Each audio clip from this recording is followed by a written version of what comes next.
Video को जरा ध्यान से देखो। एक दिन एक एक्सपेरिमेंट में एक फिश टैंक के बीच में कांच की एक ट्रांसपेरेंट दीवार लगा दी गई। एक तरफ एक बड़ी शिकारी मछली रखी गई और दूसरी तरफ बहुत सी छोटी मछलियां रखी गई। अब ये जो बड़ी मछली थी ये कई दिनों से भूखी थी, इसलिए इसने छोटी मछलियों को खाने का इरादा किया। लेकिन जैसे ही ये छोटी मछलियों पर हमला करने के लिए आगे बढ़ती, वो इस दीवार से टकरा जाती। उसने दोबारा कोशिश की, लेकिन वो फिर से दीवार से टकरा गई। इस तरह कई मर्तबा कोशिश करने के बावजूद भी वो छोटी मछलियों तक न पहुंच सकी।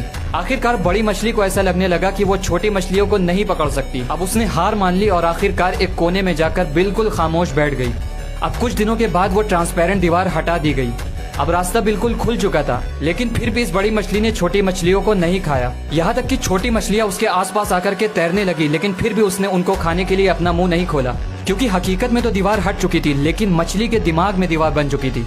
आखिरकार कुछ दिनों के बाद वो भूख से मर गई।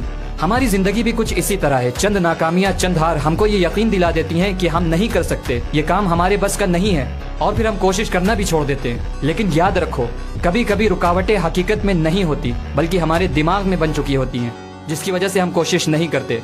इसलिए हारो मत, कोशिश करना मत छोड़ो, दोबारा कोशिश करो। हो सकता है कि तुम्हारी मंजिल तुम्हारी अगली कोशिश का इंतजार कर रही हो।